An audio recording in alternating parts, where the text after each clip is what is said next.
Mornings in the old Cardinal Conservatory, nestled within a forgotten section of the botanical gardens, were less about routine and more about substance.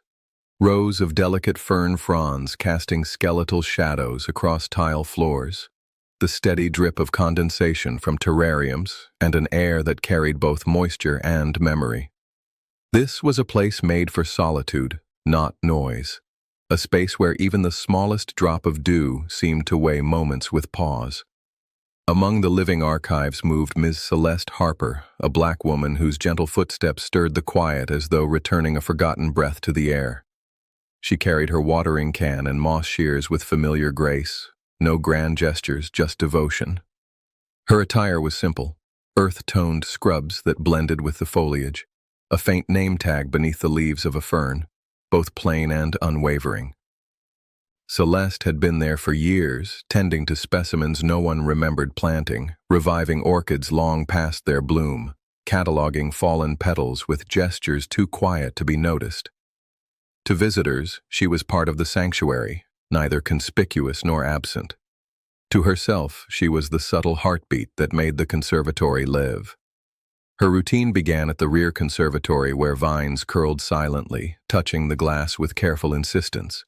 She misted their leaves, hovered over dusty bases, and realigned plant labels that time had crooked. It was automatic, meditative, until today, when the infinity of green felt altered, as if an unseen shift had bent the air around her just slightly, turning the silence into something expectant. The shift centered on a ledger tucked between two rarer plant guides, its cover quietly distinguishing itself by being open. The page revealed a formula, scribbled in fluid lines that curled like roots. It spoke of ecological feedback loops and cellular photosynthesis in a notation no longer standard, yet deeply familiar. Celeste paused, heart aligning with a rhythm she once knew. The conservatory held its breath. The tremor was not cosmic. It was too delicate, but it resonated like memory born of disciplined habit. Celeste's fingers hovered above the page, not touching, not claiming. In that breath, she remembered mounting microscopes late into nights, the whisper of hypotheses forming under fluorescent lights. She stepped back gently, not carrying revelation on her shoulders, but guided by something more subtle. The realization that a door long assumed locked might be ajar. Her steps echoed, not with discovery, but with the quiet awareness that something once buried was stirring. That evening, she traced the edge of a concrete planter and reached for an old journal resting beside her teacup. A spiral-bound notebook she hadn't opened in years. She left it on the desk rather than tucking it away, as if trusting that the moment she'd sensed in the conservatory now needed more than memory to endure. Celeste didn't open the journal immediately. Instead, she moved around it with the same care she gave to repotting fragile seedlings, circling, assessing, waiting for the right moment of contact. Her apartment smelled faintly of lavender oil and overwatered soil, a scent she had long associated with work. But tonight it seemed to lean inward, toward something more private. She made tea. She checked the weather. She stood at the window watching the dark edge of the garden courtyard until it disappeared into shadow. The notebook remained untouched on the table, not ignored, simply acknowledged. When she finally sat down, she opened not to the first page, but to a fold near the back where the paper had softened from use. Her eyes fell on a sketch, part algorithm, part botanical diagram, a hybrid language she had once begun shaping in her graduate thesis. The margins bore her old handwriting, small and exacting. Photosynthetic delay is not inefficiency, it's negotiation. The phrase struck her like a voice from a prior version of herself, one who still believed time could be reclaimed with enough rigor. She sat still for a long while, letting the pages speak. Her notes weren't polished. They were alive, full of corrections, loops of logic, even occasional self-directed questions. What is this structure really doing? It had been a language she'd invented through necessity when funding ran dry and her advisor left mid-semester. Back then, she had worked not for applause, but to keep from drowning intellectually. It was an unfinished conversation with the world that she had assumed would never resume. Now, though, the silence felt different. Not as an absence, but as space. A room she could return to. The complexity was still legible. Her handwriting still made sense. And most importantly, the thinking still tracked.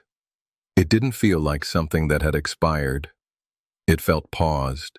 Celeste pulled the ledger closer and began making small marks, not rewriting, not editing, just clarifying where her younger self had sketched out too quickly. Her movements were careful, not hesitant. It wasn't nostalgia, it was recalibration. She stayed at the table until her tea had cooled, until the light from her kitchen clock had dimmed to amber, until the page she worked on no longer looked like something from her past, but something from the present. When she rose, she didn't close the journal. She didn't put away the pencil. She left everything in place, not because she planned to continue tomorrow, but because she knew she would. The next morning unfolded like any other, with the conservatory coming to life not through action, but through temperature shifts, the scent of watered soil, and the sound of leaves adjusting in the light. Celeste returned without fanfare, her cart rolling its familiar rhythm through the tiled paths. But inside her, something had adjusted, a recalibration so subtle that no one could have seen it, yet so profound that she moved as if tracking a second rhythm just beneath the visible one. She returned to the same corner where she had found the journal, expecting nothing, but alert to everything. The air around the table was unchanged. No sudden breeze, no revelation waiting. But she sat anyway, for just a moment. Not to study, not to reclaim, but simply to be present where the circuit had quietly closed the day before. The folder she carried now held 3 copied pages from her old journal. She wasn't ready to share them. She didn't even reread them. But their presence was stabilizing, like ballast in a boat that had spent years drifting. She stayed seated longer than necessary, letting the ambient warmth and filtered sunlight settle over her thoughts. The space was the same. She was not. That evening, after her shift, Celeste pulled a second notebook from her storage trunk, one she had nearly thrown out 5 years earlier when clearing space. It held notes not just on plant biology, but on entropy flow in closed ecosystems, drafted in pencil with arrows crisscrossing diagrams that no longer looked confusing, but purposeful. She began transcribing them into a new journal. The act wasn't about editing, it was about transferring voice, inviting the thoughts back into the present tense. She made no announcements. No one at work noticed anything different beyond a slight change in her gait.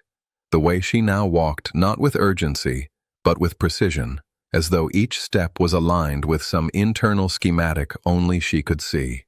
The routine continued, but the intention beneath it had shifted. She was no longer just maintaining the building. She was monitoring its silence, tuning into its quiet for spaces she could fill. Nights became her time, not out of inspiration, but because the hours demanded less from her then. She laid out her notes across the kitchen table, sorted them by type, highlighted intersections she hadn't seen before. Her work was slow, methodical. There was no sprint, only re-entry. And perhaps most quietly of all, she no longer approached her notebooks as relics of a life interrupted, but as instruments of one that had never fully gone quiet, only dimmed to a frequency that had waited, patiently, to be heard again. By the end of the week, Celeste's routine had stabilized into something deceptively ordinary. She still arrived early, still swept the soil from the grates beneath the ficus grove, still wiped the algae from the fountain tiles. But beneath the motions, a separate system of focus had begun to emerge. She no longer carried just her cleaning supplies. Tucked beneath her coat, inside a zipped cloth folder, were transcriptions, derivations, margin notes copied by hand. The restoration of order had shifted from physical to intellectual. It wasn't about recovering her past. Celeste had no illusions that the research fellowships she once applied for would reappear.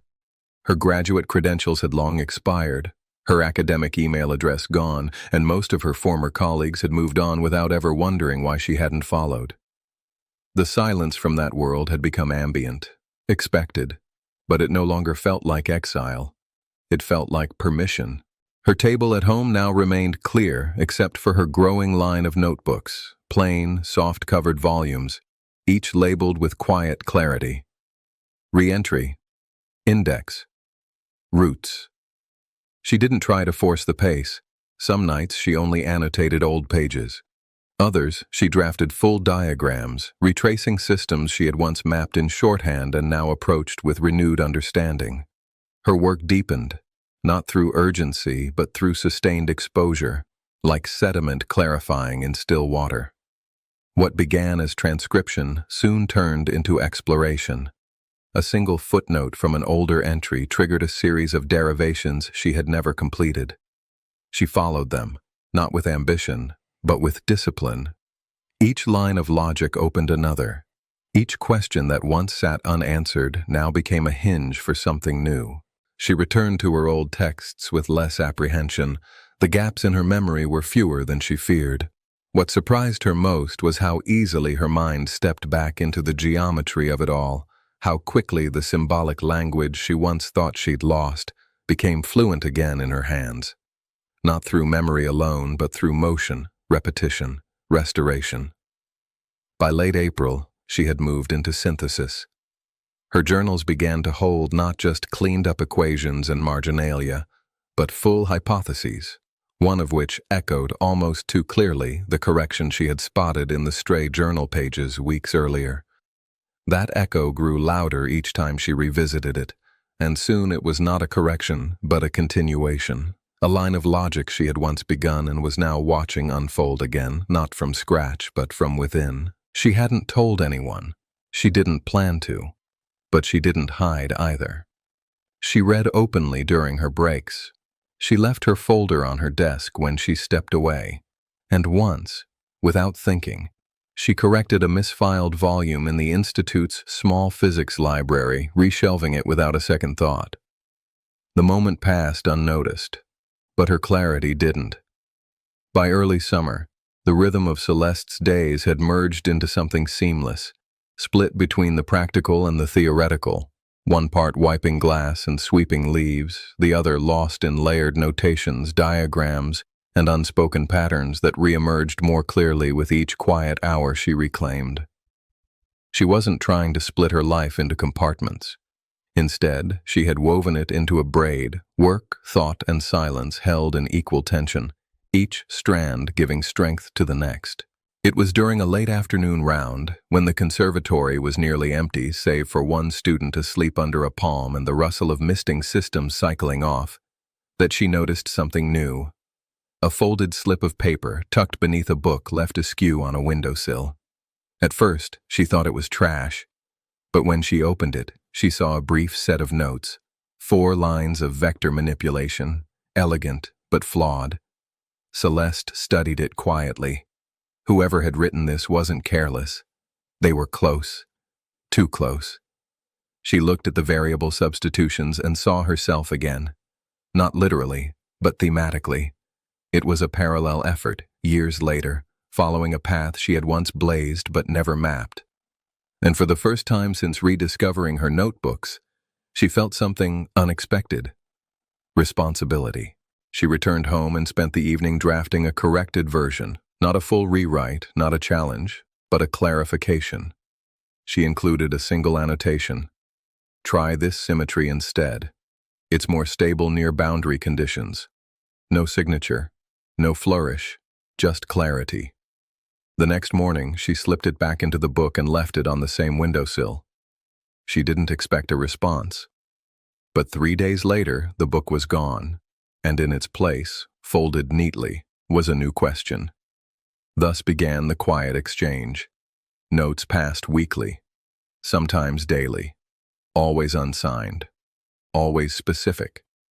Celeste had no idea who the other thinker was. Student, visiting researcher, adjunct with too little support.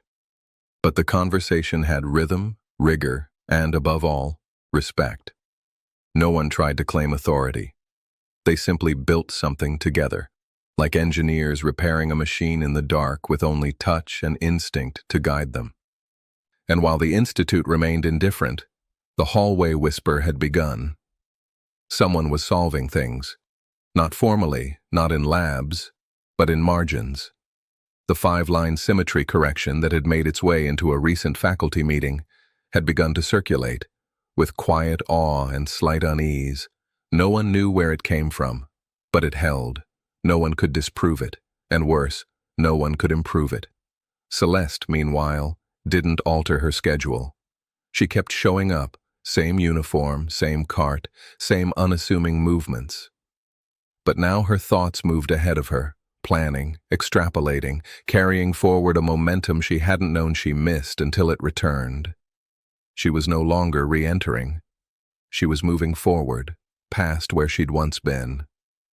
Inside the academic loop, the story was still faceless, but it was no longer quiet.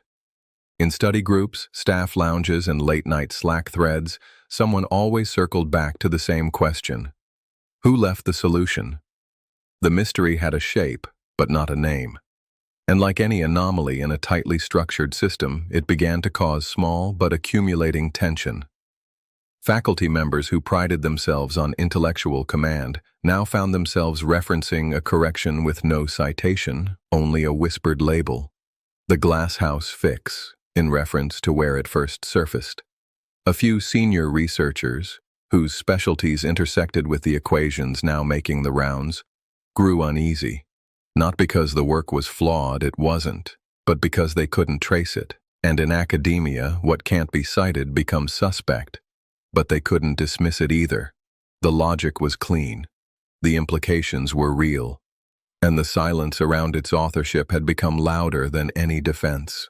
In one internal meeting, Dr. Diane Albridge, a senior faculty lead, casually remarked that the institute might be seeing an informal collaboration issue. Her tone was neutral, but the underlying suggestion was clear. Someone on the periphery had stepped over a line. She didn't name anyone. She didn't have to. The discomfort had outgrown curiosity. Meanwhile, in corners of the institute that received no invites to those meetings, Celeste kept working. The person she'd been corresponding with had grown bolder, leaving more complex queries and once even referencing her own phrasing from a prior note. They were listening closely now, learning not just from the math but from her method. And that was enough. She still didn't know who they were, but she could see their pattern evolving. The questions sharpened. The notations grew cleaner. Their mind was adjusting to the work, not through validation, but through friction, just like hers had once done. At home, Celeste's notebooks continued to grow. She organized them with intent. One set for ongoing derivations, another for speculative models she had once called too unfunded to pursue. She labeled those simply, now. The work had matured beyond validation. She wasn't chasing clarity anymore. She was building it methodically, structure by structure, into something that couldn't be ignored. One evening she returned to the conservatory just before closing, hoping to retrieve a specific book from the faculty reference shelf. When she entered the back alcove, she saw the other thinker, mid-30s, thin, tightly wound with nervous energy, scanning a differential geometry volume and scribbling notes into a torn blue notebook. They didn't see her, and she didn't approach. But as she left the aisle, she smiled. She knew, and it didn't change anything. Recognition, when it finally began to surface, didn't come in the form of accolades or sudden visibility. It came in revisions. Conference papers started to include footnotes that mirrored Celeste's phrasing. One faculty preprint linked to a correction, unattributed, with a sentence so familiar it might have been copied from her margins. A doctoral student reshaped his entire model after referencing an unpublished symmetry refinement making the rounds. They didn't know it, but they were already citing her. Within the institute, these quiet shifts unsettled certain patterns. Professors who had long maintained a monopoly on precision began to field questions they weren't prepared to answer. Graduate students, always alert to the undercurrents of legitimacy, noticed the way one idea had rearranged their assumptions. There was no paper to trace, no name to tag, just a presence moving underneath the system, irrefutable and frustrating. Celeste didn't seek to intervene. She wasn't there to reclaim a position she had never been allowed to keep, but she wasn't hiding either. Her notebooks had become clearer, not in tone, but in purpose. She began cross-referencing active research, not to insert herself, but to refine where the thinking fell apart. Her corrections grew more confident, her derivations more layered, not to outdo anyone, but to continue building what she had always seen clearly. One day, on her break, she walked through the faculty wing to retrieve a misplaced manual cart. Outside one office door, left ajar, she spotted something strange. A photocopy of her original 5-line correction, pinned discreetly to a corkboard with no annotation, not even a title. But there it was, the same angles, the same economy, the same quiet claim. She stood in the hallway for a second, not with pride, but with a recognition deeper than validation. It wasn't about being seen. It was about being undeniable. The Institute had not named her, but it had begun to lean on her work. By late summer, Celeste's rhythm had settled into something permanent. She still cleaned the conservatory halls, still wiped down glass tables, still aligned the chairs no one else bothered to touch. But now, her folder never left her side. It grew thick with notes, questions, and clipped citations. A living archive not just of what she thought, but how she had returned to thinking it. Her shifts passed in 2 layers, the visible task of caretaking and the invisible current of inquiry, running strong beneath her every motion. The building didn't know how to hold this duality. It wasn't designed for it. Universities are built to house knowledge, yes, but only when it arrives with credentials and citations attached.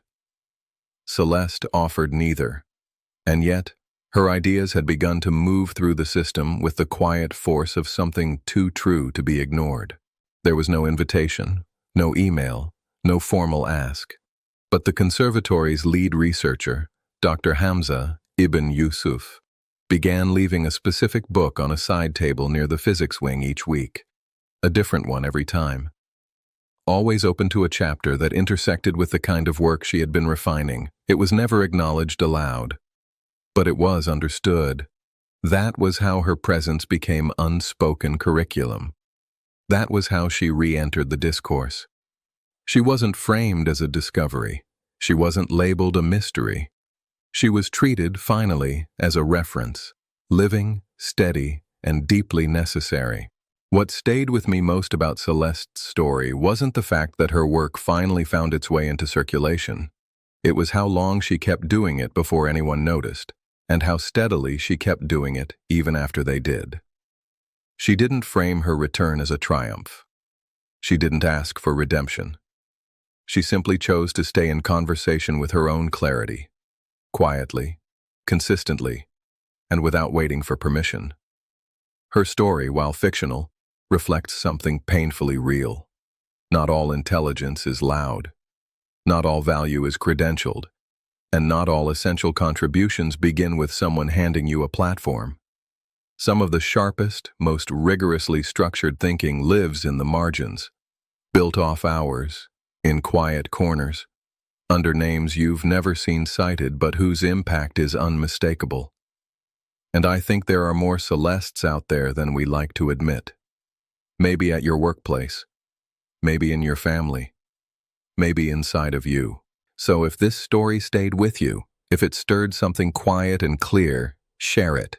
Not for clicks, not for clout, but because this kind of presence matters. And if you believe that minds like Celeste's deserve more space, not because they're inspiring, but because they are essential, make sure you're subscribed. There's more to come. I'd love to share it with you. And just to be clear, this was a fictional story. All characters and events were entirely made up.